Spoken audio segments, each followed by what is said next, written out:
It's my enormous pleasure to welcome everyone to the 22nd Gomes Lecture, and the first, of course, to be held online.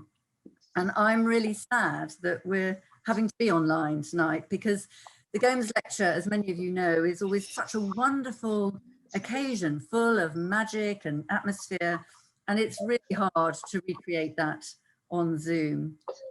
As we all know, there are some advantages to online lectures, and the foremost is that we can have a lot more people than we would be able to fit into the Queen's Building Lecture Theatre, or indeed to our hall for dinner. So I give a very, very warm welcome to all of you from all over the country, and indeed from all over the world, including our wonderful donors and the great supporters of this lecture, the Rossano family, who are joining us from Boston, Massachusetts. And so I'd like, first of all, to welcome the Rossanos to us and invite them just to say hello. So we've got Ken Rossano and Penny behind him. Ken, if you can see, do you want to just quickly say hello, Ken? Hello, everybody. And Muffet, Cynthia Rossano. And I would like to thank everybody for coming. It's a great, great honor. And thank you, Fiona, and everybody who has worked so hard to set this up. Sarah, Nina, everybody who we don't appreciate we do appreciate how much work is done behind the scenes. And welcome to the new master, Doug Chalmers, and his wife, Helen, who will be succeeding Fiona. And of course,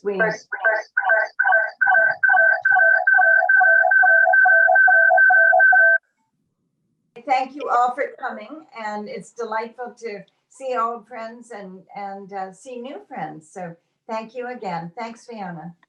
Thank you. And Louisa Rossano is here somewhere as well. Louisa, if you want to just quickly say hello. Hello. Hi, Louisa. Lovely to see you, and I'm sorry you're not with us. But tonight is a very special occasion. It's 10 years since the sad death of the Reverend Professor Peter Gomes, who is the inspiration behind these lectures. He died on the 28th of February 2011, too young and with much still to give. His intellect, perspicacity and vigor are something that all who knew him remember.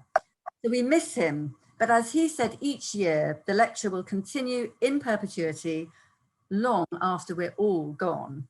He wanted us to have a celebratory occasion, and within the constraints of Zoom, I know that's what we'll have. So as Muffet's already said, actually, it's also the last Gomes lecture from me, at least that I will host, which is very sad for me. My term as master comes to an end at the end of September after 8 very happy years. And I'm delighted that my successor, Doug Chalmers, and his wife, Helen, are here tonight. So Doug, you'll have to say hello in order for people to see you, I think. No, hello, and Fiona, thank you very much. And thank you for inviting me in today. And it's a deep privilege and honor to meet you all, albeit virtually for this first time. Thanks, Doug, and Helen, a very, very warm welcome to both of you. So let me first tell you about the lecture and its genesis. So the Gomes Lecture is held annually and in perpetuity. It was established in 1997 by Kenneth and Cynthia White Rossano of Boston, Massachusetts. Their daughter, Mary Penelope King Rossano, who's a graduate of both Harvard and Cambridge, as a gift to the college. And the lecture was established in admiration of the late Reverend Professor Peter Gomes of Harvard University, Pusey Minister in Harvard's Memorial Church from 1974 to 2011, and Honorary Fellow of Emmanuel College. As an occasion of intellectual significance, it strengthens the ties uniting John Harvard's alma mater to Harvard University, United Kingdom, the United States, and Canada. And Canada because Cynthia White Rossano and her late father, George Earl White, who was honored by Queen Elizabeth II for his service to medicine, were born in Canada. So the lecture lives on in Professor Gomes's name and in joyful celebration of all who've gone before. So now it's my great pleasure to introduce tonight's speaker, James Rebanks. James is rapidly becoming a household name. Following the runaway success of his first book, The Shepherd's Life, which I've got my copy here, I'm sure many of you have read it, and it's now been followed by a second, English Pastoral. James writes beautifully, unsentimentally, and passionately about one of the most important issues of our time, how farming must and can sustain nature and natural systems, not destroy them. And some of you may have heard English Pastoral serialized as Radio 4's Book of the Week recently. It's incredibly powerful stuff. James is a Cumbrian hill farmer, but an unusual one. He grew up on his grandfather and father's farms, drawn irresistibly to the land, but restless and largely written off by the education system. So nobody, I think, was more surprised than he was to find himself reading for a history degree at Magdalen College, Oxford in his 20s. He got a first, by the way, later returning to Cumbria to take over his grandfather's hill farm, about which no doubt we'll hear more. For me, a conservationist with a hill farming grandfather of my own, there is something inexpressibly moving about James's story. His articulation of what it means to be a farmer, his relationship with the land and generations before him, the skills and traditions that shape both a farmer's life and the very land itself, and how he has redefined those relationships to meet the challenges of a world facing a nature and climate crisis. So James, I wish you and your wife, Helen, were with us today, but we are enormously grateful to you for being our 22nd Gomes lecturer. And we now look forward with immense anticipation to what you're going to say to us. So James, over to you. Thank you. Let me just click on the right thing here.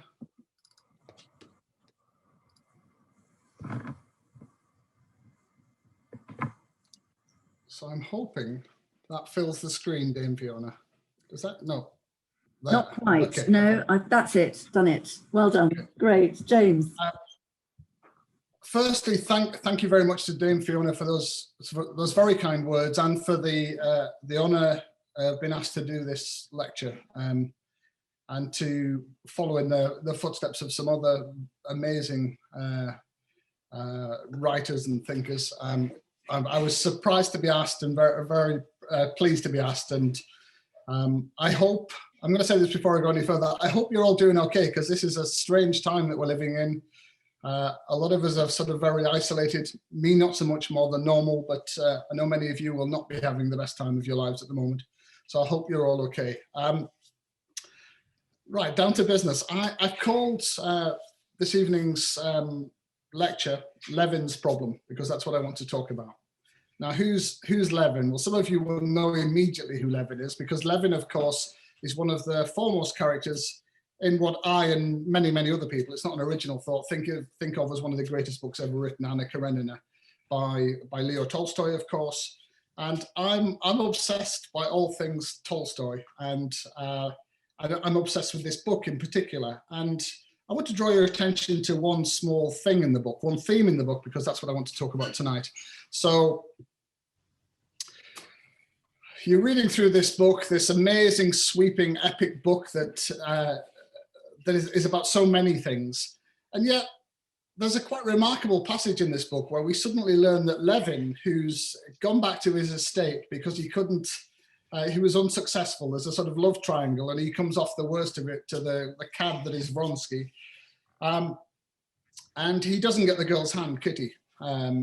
He goes back to his estate, and we learn a little way into the book that Levin's doing a remarkable thing. He's writing a book about farming.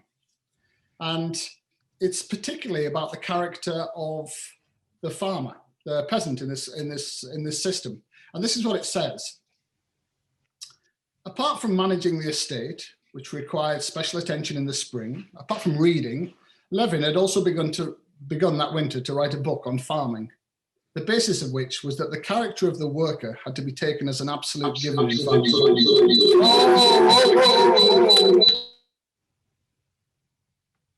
That's okay. That the character of the worker had to be taken as an absolute given in farming, like climate and soil, and that consequently all propositions in the science of farming ought to be deduced not from the givens of soil and climate alone, but also from the known immutable character of the worker. Now, why do I want to talk about Tolstoy? Why do I want to talk about this particular passage? I think this is a fascinating passage because I think our whole society is a little bit like Levin. We know that farming matters. We know that it matters immensely. We want it to be certain things. We want it to change. And yet we're not able to do that. So I need to tell you a little bit more about Levin for anyone that hasn't read Anna Karenina recently. Levin is a sort of progressive thinker about how to change the landscape that he lives in. And he has a classic problem, which is a problem I think our society has, which is he's able to talk very eloquently and intelligently about how the land should change and about progressive ideas about farming and the land. But actually, he doesn't do it all himself. He has to persuade his steward to implement these ideas on the estate. And the steward almost never does what he tells him to do. There's always an excuse. There's always a reason why the thing can't happen. There's always 20 reasons why the thing that Levin wants to happen doesn't happen. And it's not just the steward, because even when he gets the steward on side, the peasants, the serfs in the field, they don't do what they're told either. So poor old Levin spends his whole life rushing down the fields to make sure that the muck's being spread properly, or that they're mowing the meadow in the way that he wanted it mowed. And he can never quite get what he wants. And I'm going to come back to Levin later. But for me, the significance of this and the significance of what I'm going to talk about in the next 40 minutes is, I think our society is like that. We want to shape farming, we want to change farming, we want it to be different from what it often is, and yet we just can't get the blasted thing to be what we want it to be. We find it really hard to talk to farmers. We find it really hard to understand the reality of the field. We're very good at talking about progressive ideas about how our landscapes might change, and absolutely hopeless at making that happen and bridging those sort of cultural divides. So, where do I sit in this? Am I some great aristocrat with a big estate? No, I'm not, of course. I'm basically an English peasant's son. My culture really is closer to the people, the peasants working in Levin's fields than it is to Levin's status in society. That's a picture of my dad. He was basically a farm worker, later a farmer in his life, a very humble, ordinary, fairly working class rural man, worked in a quarry. I may upset my mum saying this, but my dad was not somebody really who read books, maybe an odd book or two about horse racing, couldn't spell some quite basic words. If you're being cruel, you'd say sort of semi-literate in some ways. And yet he was my dad, and I loved him, and he had many good things about him as well that I saw more and more as I got older. And I didn't know this photograph existed until after he died 6 years ago. One of my sisters found this photograph, and I didn't know that my dad and I had ever been particularly close in a cuddly way. And I love this photograph because I've got my arm around his shoulder. I'm the little blonde boy. So that means a great deal to me. That's my dad a couple of years before he died. So in our valley, we have all of these sort of old traditions. And one of the twists on those traditions is we have a shepherd's baking competition. So this is the annual traditional sheep showing event at Patterdale. And my dad surprised my mother and everybody else in his old age by deciding he wanted to win the shepherd's baking competition. This is a man who never cooked. And he came second in the baking competition and was enormously proud of it. And on this photograph is expounding to everybody that would listen about how you bake the perfect loaf of bread. So I like this too. Why does he matter? Well, I come after him in sort of practical farming terms. The piece of land that my father and my grandfather managed to buy and build and put together and devoted their whole working lives towards is this bit with the blue dot in. It's basically about 30 different fields. It's on a 45-degree slant in the Lake District. It's at 1,100 foot up. It's a difficult, marginal place to farm. It has many things going against it as a good place to farm. So where are we talking about? For anyone that doesn't know, we're talking about, of course, the English Lake District. So I'm near the top of that red bit. From the fell behind my house from 𝘗𝘯𝘨𝘭𝘪, you look across the Solway into southern Scotland. So that will tell you roughly where we're at. And yes, I'm a funny, as Deb Fiona sort of kindly touched on, I'm a sort of funny hybrid, slightly weird creature. I'm a farmer by day and I'm a writer at night. And I first started to dream about being this strange combination of things when I was about 17 or 18 years old, when I started to read when I worked at home on the farm. And it took me a very long time to actually make it a reality. There aren't any jobs knocking about for people who want to be farmers and writers. So it was a thing I didn't know how to do for a very long time. So that book, the book that I've just written, I really want to talk you through the arc of the story of it, really. So the first part of the book is called Nostalgia, and it tells the story of the fields that I knew when I can first remember clearly, the farm and the way that we lived and the way that we managed our land. And I know now, I didn't know very clearly then, but I know now that we were on the tail end of a very long sort of process of history, really, about how you manage land, how you look after land. We didn't live in a medieval manner field strip system like this one on the screen now, but I would urge you to look at that just very briefly to see how complex land management was in that medieval period. Just look at how many different things are happening in that landscape. It's highly diverse. It's complicated, it's fragmented into lots of little bits. There's massive amounts of different things happening. And okay, that came to an end. There was enclosure. We got bigger fields throughout the English landscape. We divided many of those fields up with hedgerows and walls, but it was still very diverse. It wasn't one thing, it wasn't heterogeneous. Why was it like that? Well, because it had to be, because people didn't know how to farm any other way.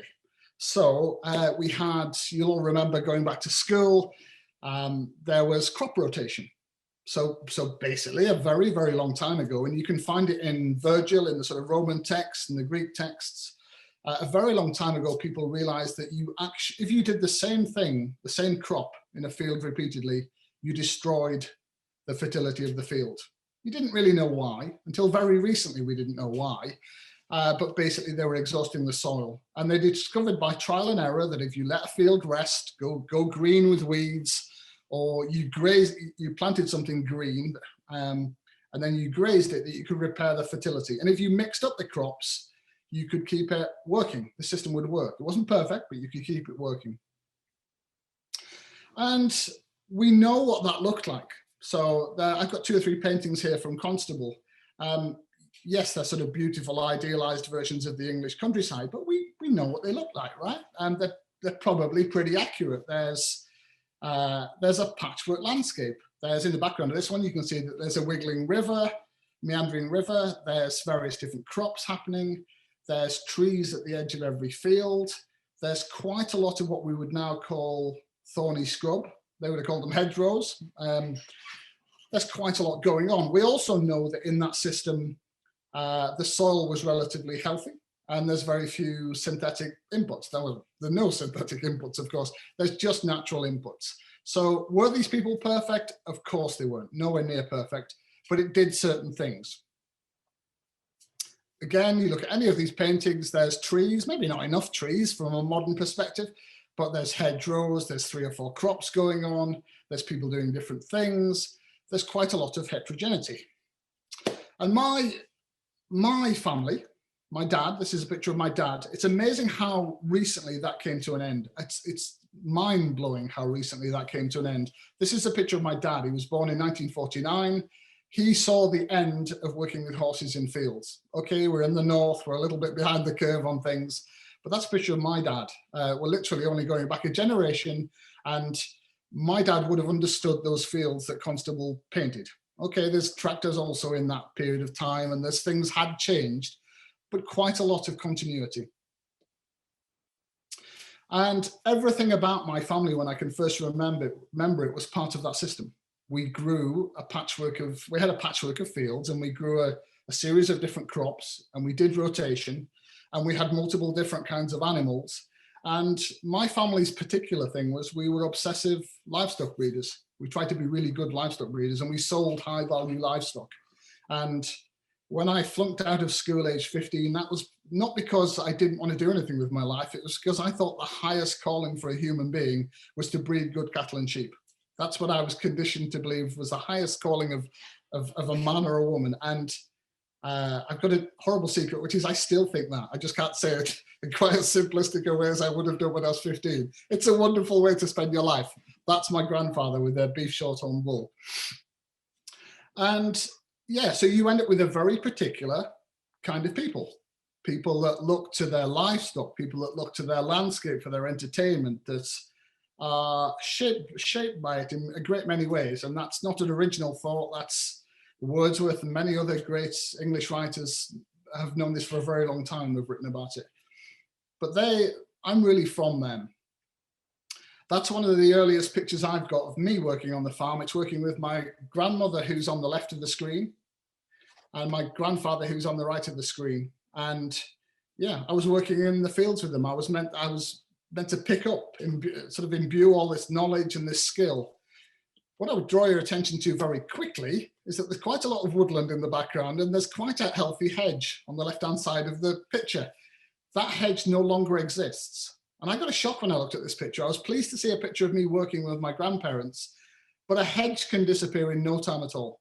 Literally 40 years. I'm 46 years old, and there is a bushy hedge on that photograph which no longer exists anymore. Some of the speed at which our landscapes can change because of humans getting rid of it or humans not managing it can be absolutely remarkable.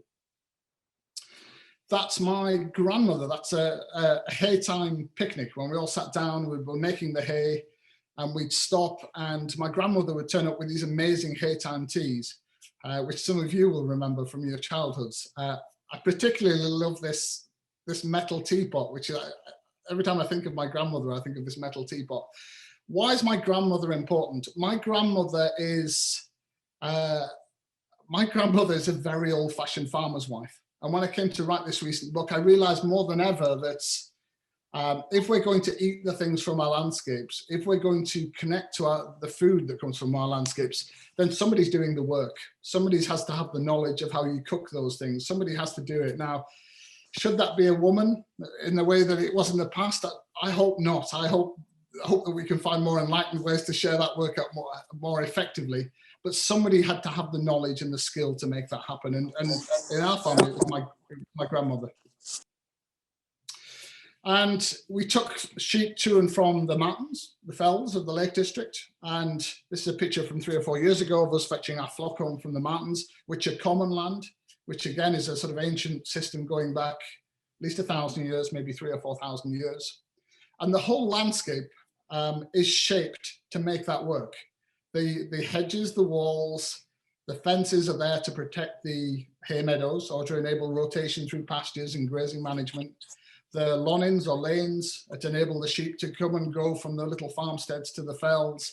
This whole landscape was created with sweat and effort and to make this thing function in a certain way. And a lot of it is good, I would argue. A lot of it is decent. It results in a certain kind of people, which I like very much, and in many traditions and practices which are, for me, have a great deal of meaning in them. So this is my daughter, Molly, showing a sheep at our sheep show. It's a sheep that she bred herself from her own small flock. And my children have grown up as part of this system, just as if it was 100 years ago or 200 years ago. And it's part of who they are as well. Whatever they go on to be, wherever they go, I think it's part of what will make them who they are. So my proudest, I think this is true, maybe in my books, but my proudest farming achievement is my flock of sheep. I've devoted 20 years to breeding as fine a flock of Herdwick sheep as I can.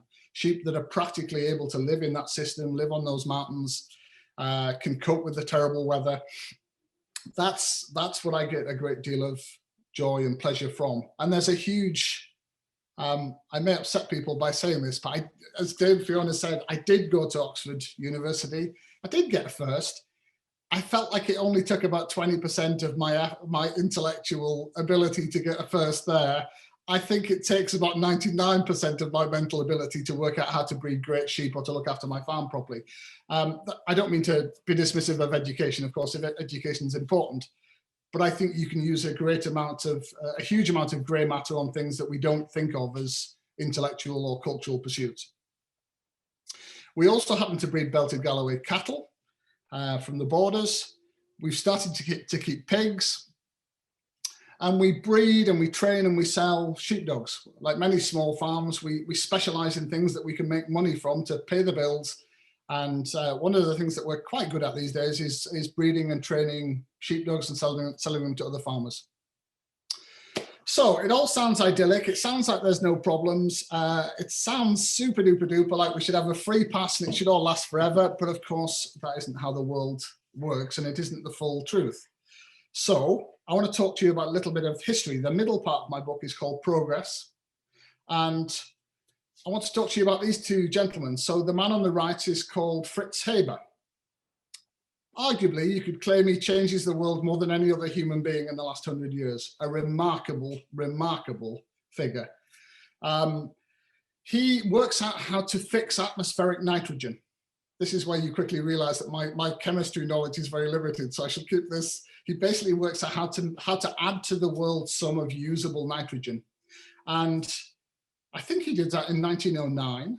And for decades before that, many sensible, intelligent people thought we were going to run out of fertility to feed growing populations. So there's a very real fear that there's a sort of Malthusian crisis coming, and that a lot of people are going to die of hunger unless we work out how to have more fertility, have more nutrients in the fields. And this man cracks it, Fritz Haber. I think the other man is Karl Bosch. So he worked out how to make this an industrial process at scale. So it's called the Haber-Bosch process. And do you know how many farmers know about the Haber-Bosch process? Almost none. I'd never heard of the Haber-Bosch process until about 4 years ago when I was researching my book. And suddenly when I was trying to understand how my world changed, it changed because of the man on the right and the man on the left. They radically transform our world. And there are different estimates, but we think that something like 40% of the people on Earth because of this process. And if you think this is in any way academic, it isn't. Have a look at your body right now, because most of you listening to this, including me, were built out of the nutrients from foods that were grown, at least partly, by the Haber-Bosch process. This is personal. We're all built out of this stuff. So that was just one of the changes. I write about them all in the book briefly. So the big changes, what changes my world and every other farmer's piece of land in the world, most of them, miraculous nutrients. We work out how to make nutrients out of air. Bread out of air was the phrase that was used about Fritz Haber. We work out how to kill weeds and pests. Of course, we've always done that. If you think back to that medieval strip field system, there was always intensive farming. There was always killing things. There was always a peasant's hand changing things radically from what they would have been in nature. But we turned that into chemistry in the last 100 years, and we turned it into chemistry that could be scaled massively. And then there was a huge growth in mechanical power. So think back to that picture of my father with a workhorse. That's early 1950s in our landscape. Nothing like that exists anymore. I've never seen a horse work in my landscape. That vanished. It used to be a horse pulling a machine. In my father's lifetime and my lifetime, that's turned into 250, 300 horsepower tractors, remarkable machinery that can do things no one would ever have dreamt of. And that's both very big machines that can flatten whole landscapes, clear forests, whatever it might be. It's also little machines. There are little machines everywhere now that can make things easier, that can dig a drain, that can, a little thing that goes on your back to spray weeds, a knapsack. These are big and little machines. There's also new tools, including refrigerated transport, the ability to send food all around the world, machines that enable new things to happen. And lastly, there's a whole bunch of drugs, particularly antibiotics, which all come together. And these are widely believed to be some of the most progressive and brilliant things that human beings have ever achieved. Game changers. They take us from worrying about going over the edge to a quite remarkable situation. So they really kick into gear. Many of those things really take off after the Second World War, and they take off in America first because it's more industrialized and less destroyed by the war. And in that period from the Second World War through to the present day, we have something like a threefold increase in agricultural productivity, in overall productivity. The most remarkable thing is we do that at a time when massively fewer people are involved in any kind of farming or food production. So it's less and less and less people producing more and more and more feed from basically the same amount of land area in developed countries. It's amazing, absolutely amazing. It's one of the most staggering achievements humans have ever done. And it brings down expenditure on food for your family, my family, every family in the developed world from something like 33%, 25% of a household budget, brings it down to, I think it's down to 7.5% in North America at the moment. This is remarkable. So when, again, look around you, look at all the abundance around you of stuff, the things that you buy, the fancy TV, the telephone, the nice house, the holidays you take, many of those things are paid for out of the money that we freed up by spending less money on food. Again, it's personal, and I think we're all culpable. And we did it by turning up the intensity dial on our fields and on our animals. So the transformation in animals, this is where people start to get freaked out, and so do I. The transformation in our animals, in many cases, is remarkable. The length of time it takes for them to grow, the size that they can grow to. Proponents of this would say the efficiency with which they turn calories into protein for us to eat. There are remarkable, remarkable things happening. And there are very loud cheerleaders for this, saying that it has to be like this. Get real, everybody. It has to be like this. There are way more of us. This guy's called 𝘗𝘯𝘨𝘭𝘪. He's famous in this debate in America. I'm sure many of you can remember him. He was Nixon's Minister of Agriculture. He said, grow it from horizon to horizon. Yeah, get big, get out. These are his sayings. This man is the poster boy, the cheerleader for this agriculture. He says, get real. He says, before we all decide that organic farming is the future, decide which 50 million Americans you want to starve to death. Okay, you can argue it's hyperbole, but that's what he says. And you know what that is. We all go to those places all of the time. It results in the modern supermarket. It results in modern food prices. It results in our lives, effectively. It's a remarkable, remarkable thing. It creates the modern world. So we solved all the problems. We're brilliant. We're amazing. We nailed it. End of the lecture. It's all great. It's all good news, right? We're nothing to worry about. No. Even with the asterisks, excuse my bad language. No, we didn't solve everything. We made a whole bunch of new problems. We messed it up big time. And families like mine were suckered by a lot of that stuff. We went along with it. It gave us things we wanted, like weed-free fields. It gave us less staff to pay. It gave us a tractor to make life easier. It felt like it was making us richer as well. And then pretty soon, not exactly straight away after the Second World War, but certainly by the early 1960s, you have remarkable people beginning to shout quite loudly. And that's obviously a picture of Rachel Carson. Remarkable people beginning to shout, saying, whoa, hang on a minute, everybody. You think this is all fine, but this is not all fine. There's something profoundly wrong with this. Now, we all know Rachel Carson today because we think she's the DDT lady, the lady that told us that DDT was poisonous. I think this is a huge underestimation of what Rachel Carson really was. Rachel Carson actually said, she focused on DDT as her example, but she actually said our power to alter landscapes and land and biology is way beyond our wisdom to be good stewards. We're out of control, and we don't even know how little we know about these things, and we're profoundly altering them. And I'm going to tell the truth here. If you'd made me read Rachel Carson when I was 17 or 18 years old, I think I would have thought she was the enemy. Most farmers thought she was an anti-farming voice, didn't bother to read her books.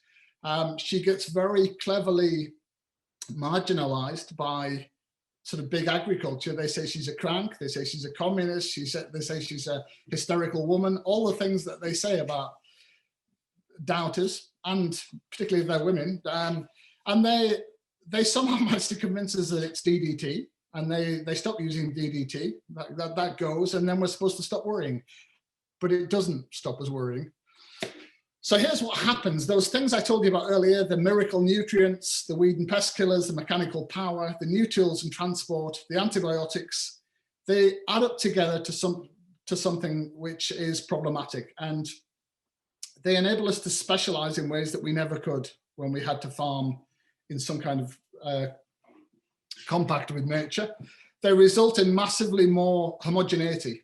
They turn our landscapes into much, much simpler palettes. And they result in monocultures, or something very close to monocultures.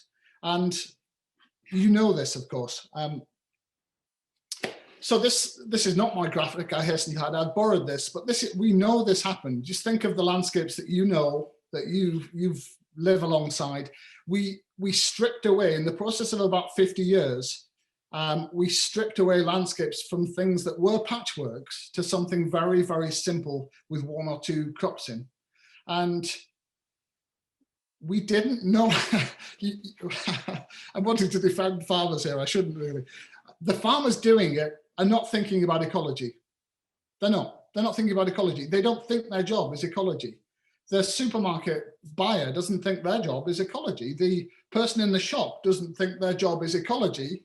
And the person designing the machines in a factory in Chicago doesn't think it's their job to worry about ecology. And yet all of those forces unleashed together result in an economics and a politics which strips away the last vestiges of any kind of patchwork from our landscapes. And it's remarkable.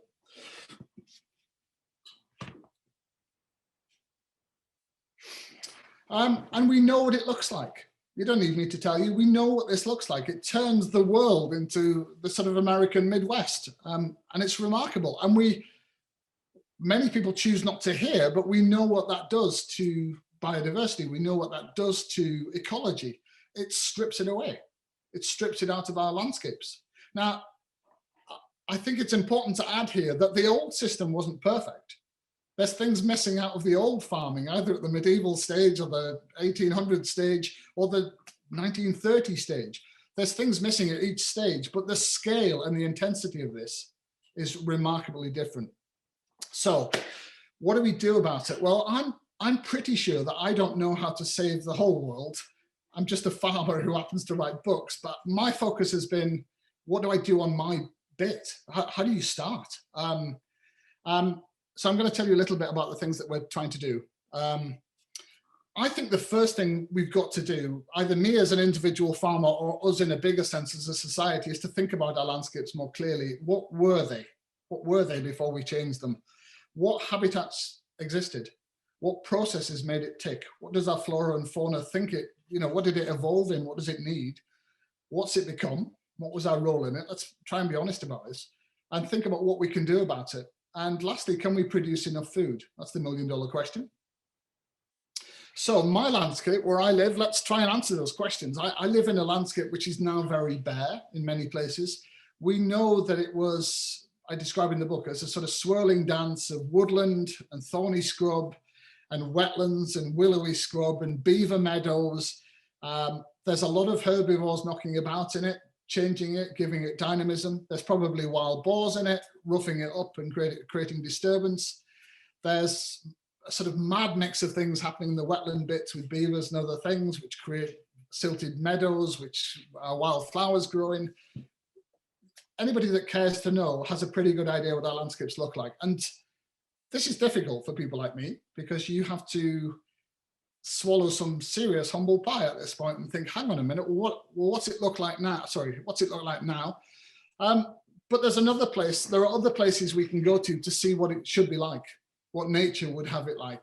So that's a picture from the Knepp estate down in the south of England that are doing an amazing rewilding project.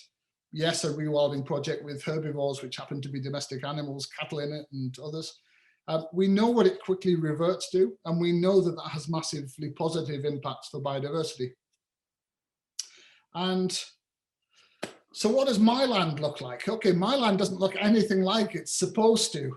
It doesn't look anything like those rewilding projects. It doesn't even, if I'm honest, and this is hard, I've only come to terms with this in the last 10 years, it doesn't even look like it did in that original picture of my grandmother and grandmother. In the last 40 years, there's huge loss. So if you look at these were all once bushy hedgerows extending into the field 5 or 6 meters probably on either side. They're disappearing. There's just a few ash trees left. Most of the hawthorns disappeared. There's a stripping away, a bareness been happening, and some of which has been happening on my dad's watch and been happening on my granddad's watch. And that's really uncomfortable for rural people, for farming people. We've always told ourselves that we were good stewards of the land, and now we realize we've sort of been lying to ourselves. That's complicated. Everywhere in Britain, you'll see what's called zombie hedgerows. They used to be real hedgerows with the proper traditional management, like in those Constable pictures. Now they're on the way out. They're old trees. There's no base to the hedgerow. There's just a few hawthorns there. They'll have gone in 20 or 30 years' time. Then there's no hedgerow at all. So how do we put things back together? Well, in the final part of the book, I tried to strike a hopeful but truthful note about the things that we're trying to do. So that's where I live. That's our farm. I'm very lucky to live in a beautiful place. It's particularly in COVID and lockdown. I'm incredibly fortunate. I walk out of my back door. I get to live in a beautiful place. That's the kind of landscape I live in. The fell behind me belongs to the National Trust, as I'm sure Dame Fiona knows, Great Melville. And it's being rewilded. It's effectively a rewilding project, and I'm a neighbour to that. There's some lovely oak woodland on there. So what we're trying to do is to build these much wilder corridors through the farm, and create much more of a patchwork of different habitats where different levels of succession can happen. So we started in 2012, and that's how late in the day my family starts to switch, really, from traditional, and we do it this way because we've always done it, to, oh dear, we've been part of something slipping, something getting worse, and we've been part of it. So these are trees that we planted in 2012, and it's a little piece of woodland. It won't change the world in its own right, but it's changed my family, this little woodland, because it's beneath my house, and I've got to see this stuff happen in front of us. Within weeks of putting those new fences in to protect that area, we were seeing bird life and insect life that we hadn't seen for years on the farm. And as a family, we were looking at it and thinking, wow, this is good. We don't have to be the bad guys. Maybe we can be the people that mend these things. And there aren't the people, and there isn't the money anymore to do some of the traditional management. So our floodplain in the valley bottom, we've stopped managing. We don't do the drainage that my father did as recently as the 1980s and 1990s. So things have been changing because the mentalities are changing. They're also changing because of the economics of it. That's an image of our farm at the moment. You'll see what some of those ash trees, those old ash trees where they used to be bushy hedgerows. But what we've done is we've re-wiggled rivers, which is basically taking a river out of its old straitjacket, its drainage channel, and putting it back to its old course. We've run a riparian corridor strip through our farm that's going to be over 1 mile long, just a tiny little farm, but it winds down the valley. We've put ponds back in. We didn't have a pond on our farm until 3 years ago. And now we have 23 ponds. Okay, some of them are little and some of them are big, but we now have 23 ponds, and that's been eye-opening as well. And you can see life coming back everywhere on our farm.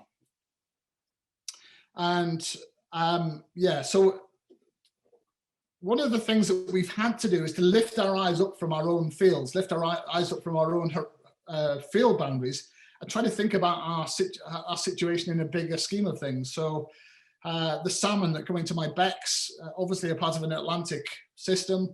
The swallows that come and nest in my barn, obviously part of, they go to Africa and back. The ravens that pass my land, I'm told, sometimes go as far as the Baltic looking for mates, and southern Norway and places like that. We're part of these huge, big systems, and we're trying to do the things on our land that will help those systems, albeit in a tiny scale. And we have fallen in love with things that we never used to give a second glance to. So when you looked at those old Constable paintings, there's two takes on this. One is that the peasants or farm workers in those paintings knew all about nature, and that we don't know all about nature. The other is that they didn't actually. It just survived because they didn't have the power to get rid of it. That that it survived around them in all sorts of ways. It flourished because they didn't have the power to get rid of it. The truth's somewhere in there. But on our farm, we're trying to bring back a lot of the biodiversity that was missing. And we're doing insane, crazy, hysterical communist things like leaving weeds, things that would have driven my granddad to distraction. We're leaving thistles and nettles. And of course, when you do that, you start to see butterflies and things on a scale and in numbers that you haven't seen for a very long time. And probably the best thing we've done on our farm is to stop arguing with people. Yep, the worst thing you can do if you're Levin, let's go back to Levin for a second. The worst thing you can do is to shout at the steward or shout at the peasant, the serf. They've got every trick in the book to respond to that. They'll put their shutters down, they'll close ranks, they won't do what you want. The best thing you can do is what Levin actually does. What does Levin do in the book? Levin goes to scythe with the peasants. And everyone says, you shouldn't do that, Levin, because aristocrats don't go to the fields and work. And yet it's one of the most transformational things that happens to Levin in the book. He scythes. He's not very good at scything initially, but he soon learns how to do it, or gets better at doing it. He scythes next to an old peasant, and they start to talk to one another. They lie down under a tree and have a rest, and the peasant gives him the old peasant gives him a drink, and they start to talk to one another, and a kind of respect starts to emerge. And you sense that Levin's found the secret here, which is we need to talk to each other. We need to stop arguing. We need to be working together. So on our farm, we stopped having arguments with people on Twitter. Surprisingly, arguments on Twitter don't actually make the world a better place. It's amazing, I know. What does make the world a better place, I've discovered, is to invite everybody that doesn't like what you're doing to come to your farm.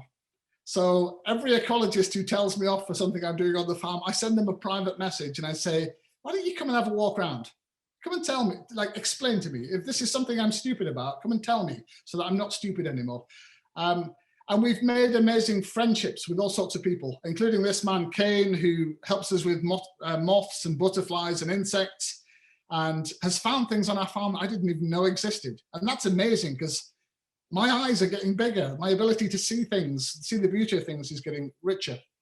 And this is my other friend, a guy called Rob Dixon, who's a remarkable young man who's does botanical surveys in our fields. And he came and he told us that our hay meadows are, with a little bit of help, our hay meadows and a little bit of restoration, there can be some of the best upland hay meadows in Britain. There's only 3,000 acres of upland hay meadows left in Britain. We have 30 acres. And Rob helped us to restore those hay meadows. We've just put 6,500 plug plants in. And before I die, I want to be able to say I've got the best wildflower traditional hay meadows in the Lake District. That's one of my ambitions now.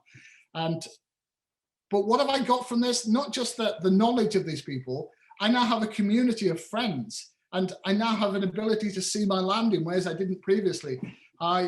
It's been transformational on me as well as the land. And yes, it's not all good news. We're trying to hold on to the last vestiges of things. So we're losing curlews in our landscape. It's surreal to me that we're losing curlews. Curlews are disappearing in all of our lifetimes. So these are a wading bird with a sort of lovely curved beak. They come inland to nest and have their chicks in the fields. They can't cope with the landscape of modern Britain. They're even struggling in our valley despite our best efforts for a whole host of reasons, which I haven't got time for now. But to see things that have been normal, a normal sound, a normal sight for every day, every summer day of your life, and to realize that they may disappear, these are remarkable losses. And I know many farmers that are probably not managing their land very well, but I don't know any farmers that think it's right that curlews would disappear in our generation. Every farmer I know is shocked by that and brought up short by it. So the big thing that we've got on our farm is that when I showed Rob, the blonde-haired guy who's a botanist, I showed him our wildlife corridors. And I said, I'm quite proud of this, Rob. There's like real change. And he said, why do you talk about the wildlife corridors all the time? I said, well, that's where the wildlife is, right? That's where the nature is. And Rob said, no, you're not thinking about this properly. The fields are absolutely vital. So he did a series of botanical surveys, and he came back and he told us that we had over 100 species of flowers and grasses in our hay meadows. But even in our traditionally farmed sheep pastures, we had 50 to 60 species of flowers and grasses. And if we graze them in the right way, with the right periods of recovery, and if we can look after our soil properly, there's this huge powering of food into the ecosystem. And I want to talk very briefly about that. So I'm now obsessed with soil. Everything my family knew about soil or photosynthesis could have been written on one side of a matchbox prior to the year 2010. Remarkable. This is a family, a reasonably intelligent family who farm land in Britain and have done for 600 plus years. Nobody, I was going to blame other people then. It's not other people's fault. We just don't know anything about soil. That's remarkable to me that we could be so ignorant. And it's true of nearly all farmers around the world. We're only now beginning to really understand soil and how to better manage it. And on my farm, how do you do that? Well, it turns out that all of the deep soils, all of the amazing soils of the world were largely created by a certain kind of grazing. And we need to get back to that kind of grazing if we're going to graze animals.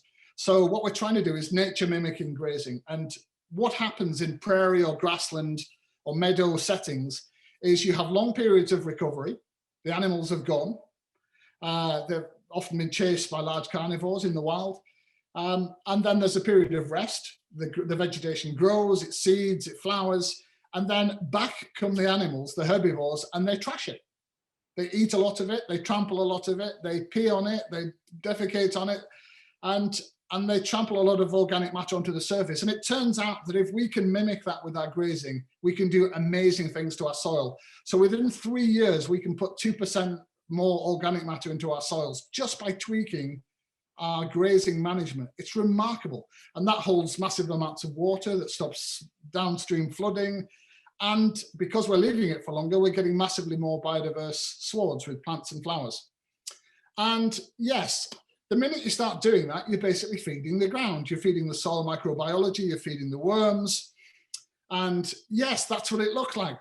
It looks messy. It looks a bit more messy than my granddad would have said was good grazing. They used to think you're supposed to eat all of the grass, not leave some of it trampled on the top. Turns out that was not right. And that's my little boy, Tom, who's 3. We're spending a lot of time in my family trying to understand things that we knew little about previously. And I'm trying to make sure that my children do understand these things. So we spend a lot of time doing really gross things like digging in cow pats, looking for dung beetles, and you'd be amazed what lives under cow pats, red ant nests and all sorts of stuff. And if we do these things, these simple sort of technical switches in the way that we manage our land, just maybe giving a field 20 days, 30 days, 40 days more rest than we would have done previously, then we're seeing exactly what the soil scientists tell us, which is that the life returns to the soil and we get fungi. And when we get more structure in the sward, we're getting more succession, ecological succession. We get more spiders. We get explosions of voles. And when you get more voles, we got barn owls back. Who doesn't want barn owls outside their house? I mean, this is amazing. We didn't have barn owls on our farm for about 10 years because we'd slipped into bad grazing practices. And now we see them all the time. If you come to my house on a sunny night in summer, sort of long sunny evening, I'll show you barn owls every single time. They love the things that we're doing. We're also seeing, and I didn't really expect this because I didn't know enough, we're seeing huge, vast numbers of toads and frogs. Turns out that if you graze in a way that nature understands, you get this, it's the powering up at the bottom of the food pyramid. So masses of toads and frogs. And then you see things that no one in my valley's seen before. So we have 5 or 6 herons that follow my sheep around and cattle around all the time now, because with longer sward, there's more frogs and toads. And then with sudden grazing events that are really quick, the herons have remembered, there's a sort of genetic memory about how to behave around herbivores. They expose frogs and toads. And I'd never seen this in my life till about 18 months ago. And yeah, one of my great passions in life now is my meadows. That's what they look like when they're in flower. In those monocultural farming systems that we've created, yes, we're poisoning things like bees, but also we're just stripping them of food. So you have massively more food for wild things in a farming system like this. And yep, that sort of powers up to insects and other things. That's what my meadows look like in summer. And do you know what else is really nice? In the previous 25 years of farming, nobody ever stopped me on the roadside and said, I love the way you farm. They just didn't. Nobody ever does that. I didn't think that was a thing. In the last 2 or 3 years, I've had really nice people who don't know I write books, they don't know who I am, and they'll stop on the roadside and they're looking into my fields at all the flowers. And then I'll maybe start to talk to them and they'll say, we love your fields. We love whatever you're doing. We love the thing that you're doing. And I go back to the house with a spring in my step. I'm happy. I think, wow, somebody respects me. Somebody likes me. I'm not the bad guy anymore, or trying not to be. That's what other parts of it look like in summer. And all those different plants have different roots, and they put different root exudates and sugars into the ground. They all have different root networks that are putting more carbon into the ground. It's all a win-win. And is it all easy? No. So my dad died 6 years ago. You know from my earlier comments, I love my dad to pieces. Who doesn't? I sold his flock of sheep. We bred 2 different breeds of sheep. We bred Swaledale sheep as well. And when I began to look at how I needed to change the farm to do things better, I had to make a choice, which is to keep one breed of sheep, to mob them up into a bigger mob, to have longer breaks, and that doesn't work with 2 breeds. So we had to sit down as a family and say, okay, this is tough. My dad loved these sheep. My dad believed in these sheep, and we sold them. We don't breed them anymore. And there's a cost to that, because I don't now have quite the same group of friends through my sheep. I don't see them at the events or the sales. So these things have real costs. But one of the biggest things that we've done is we realized that there's things missing. So we brought pigs back onto our wildlife areas to mimic wild boar. We don't have wild boar in our landscape, so we brought them back. And this is what they do. They create chaos, absolute chaos. They turn all of the turf over, but they're pretty clever. They don't damage my trees.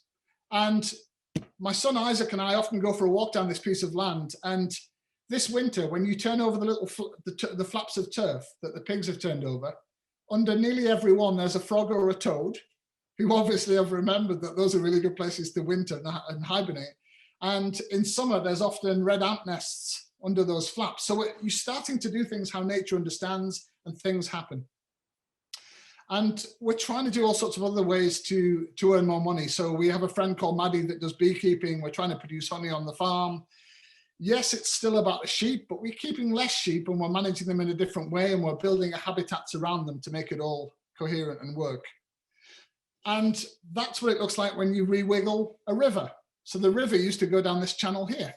I thought it was a lovely river as a child, not realizing it was a drainage ditch. I now know it was a drainage ditch, and we've now got this fantastic Wilder River, and that's been amazing too.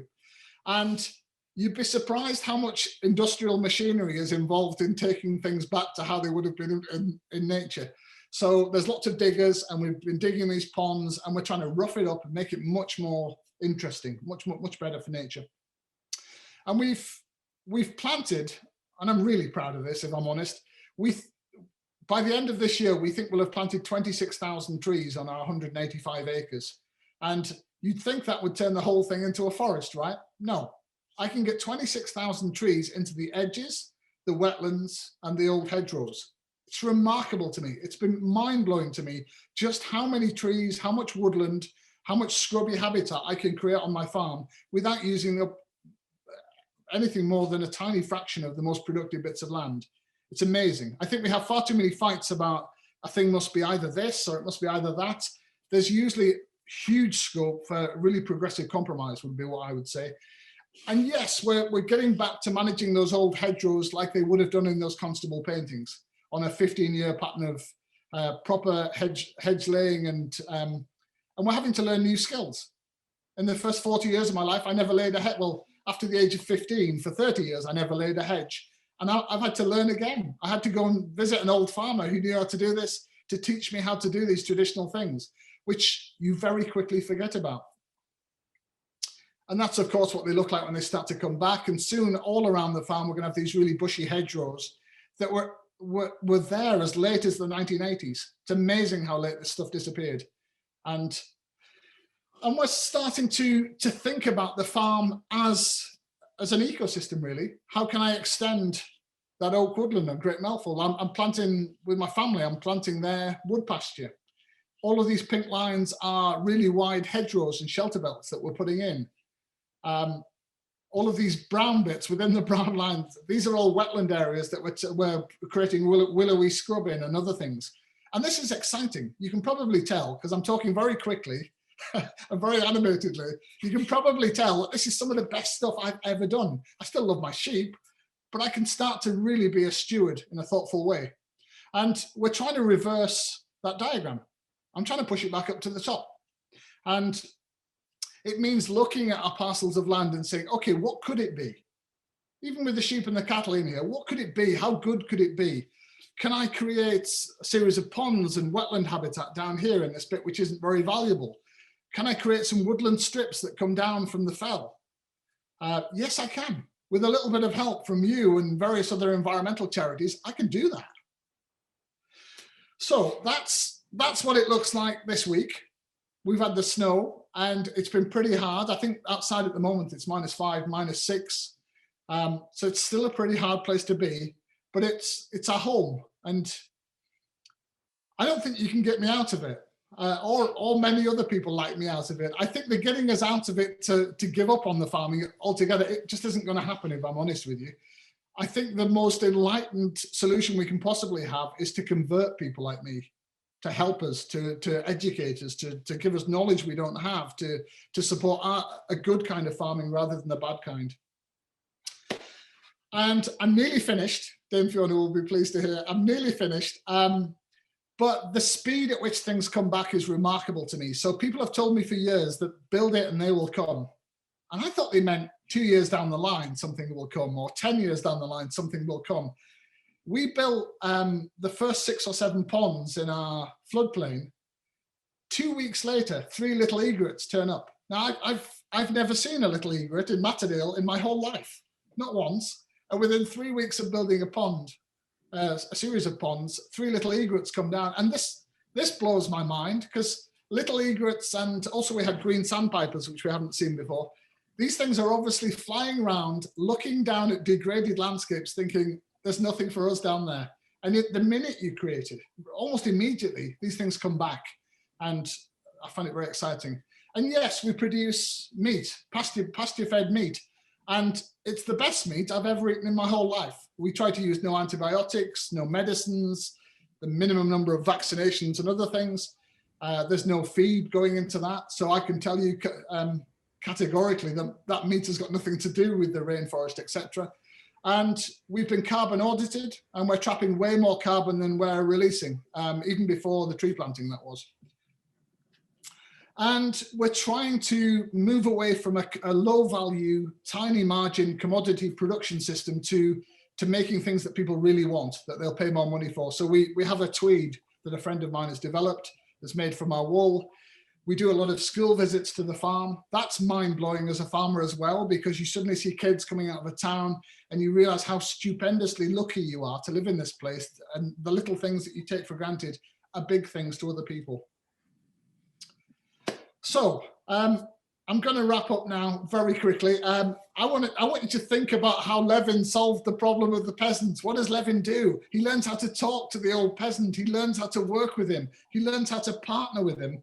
And it doesn't make everything perfect at all, but it changes Levin for the better, and it makes things better in that place. And I think this is the secret to so many of our problems. And that's my neighbor. It's called Derek Wilson. That's the equivalent of Levin's peasant. I'm not comparing myself to Tolstoy, I hasten to add. Derek is deeply skeptical. Derek is deeply skeptical about environmentalism. Derek has lived in a landscape that worked a certain way for a very, very long time. And he thinks we've all gone slightly mad because we're planting too many trees, and we talk about flowers and bugs and beetles and things.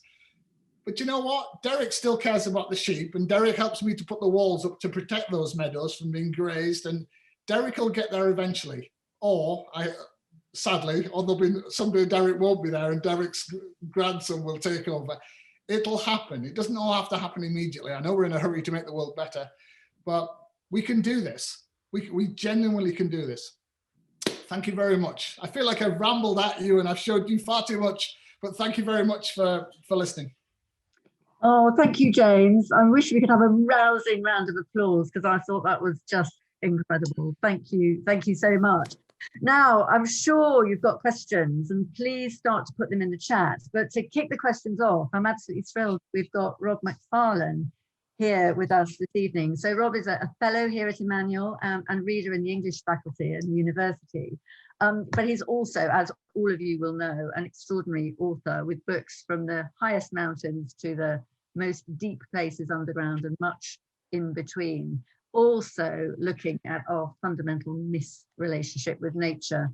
And of course, you will all know about his amazing collaboration with Jackie Morris for the Lost Words and now the Lost Spells, whose words and pictures have captivated millions of people.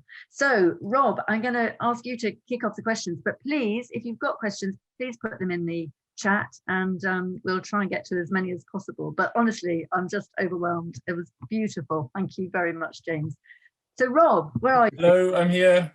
Great. Hi, everyone.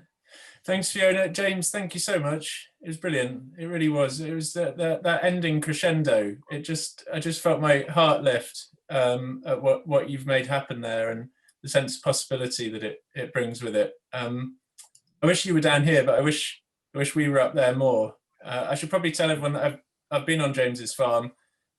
He may remember the time I came to visit for a variety of reasons. One of them is that I sat down at the lunch table for a hearty meal, and Helen slipped a plate of prime Herdwick lamb in front of me, and I realised at that point that I hadn't sent word ahead that I didn't eat meat. So we had a slightly difficult moment there, but I had a very nice lunch of potatoes and carrots, and we got over that little hump, and have stayed in good touch ever since. It was brilliant. You weathered the radiophonic feedback soundscape of the Zoom room wonderfully.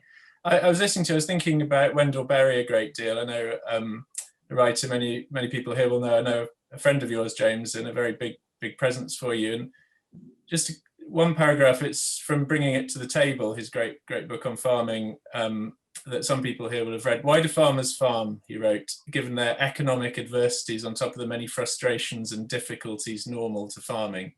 And always the answer is love.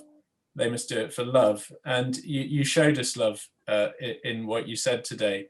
He goes on, agriculture must mediate between nature and the human community with ties and obligations in both directions.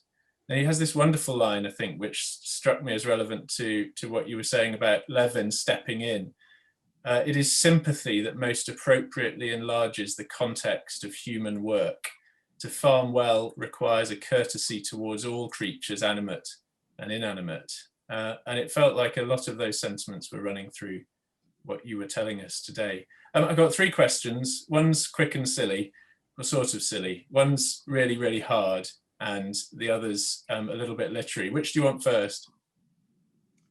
I don't mind at all. Let's start silly. Okay. Would you like to have beavers on there if you could?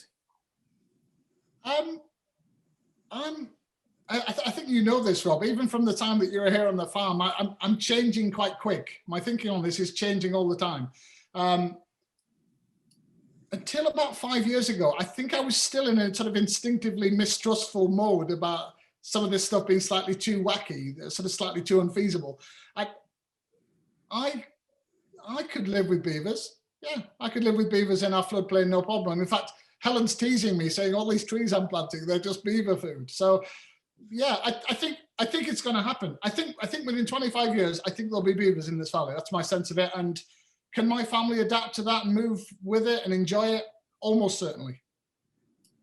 Okay, I'll come and see them.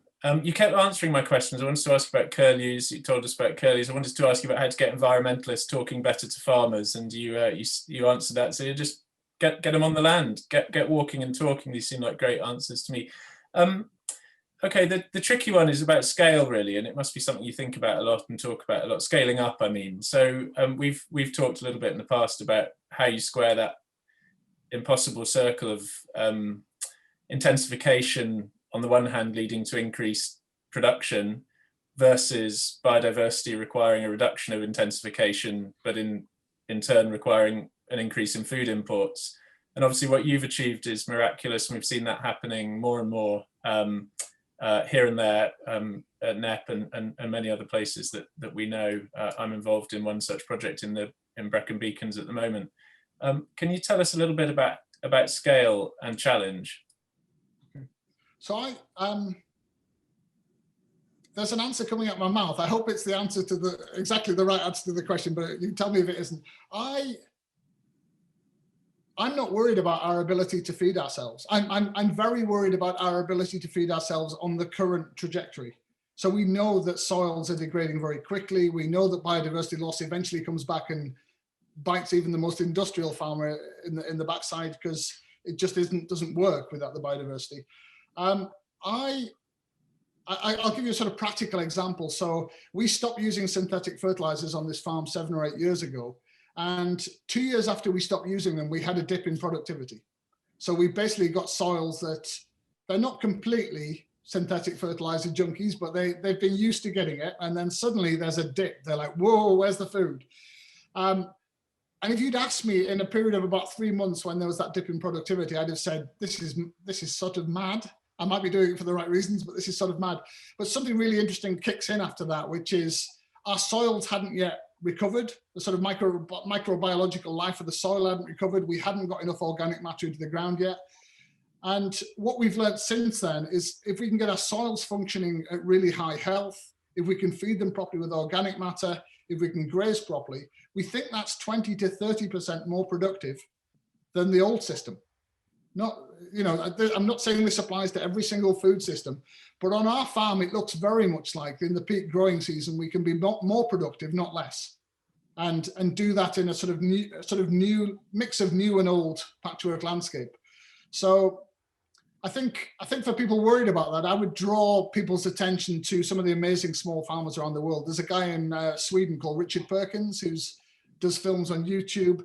Absolutely remarkable how productive some of these small farms can be if they use the principles of permaculture, if they're, yes, producing lots of veg and things that can be produced in small areas that are highly productive. I'm not worried about our ability to feed ourselves ultimately. I think we can do it, but we're not going to do it with these huge farms with hardly anybody working on them. We're going to have to do it through a different kind of farming with a lot more small farms, with a lot more people working on the land in many cases. I gave an answer. I'm not sure it's exactly the answer you were looking for, Rob. So feel free to tell me if that's the case. No, it was an open-ended question. It really was.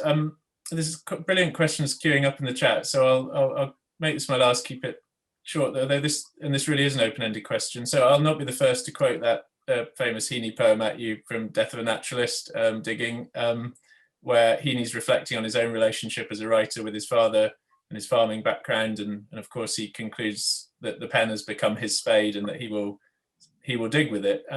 You've been very sort of modest, I think, really about your writing. It's been much more about your farm, but you are a dazzlingly brilliant writer. And I wondered if you could just tell us a little bit about that relationship between pen and spade, and if in an odd way becoming a writer has made you a better farmer, if that makes sense as a question. Oh, I think it's made me a worse farmer. It's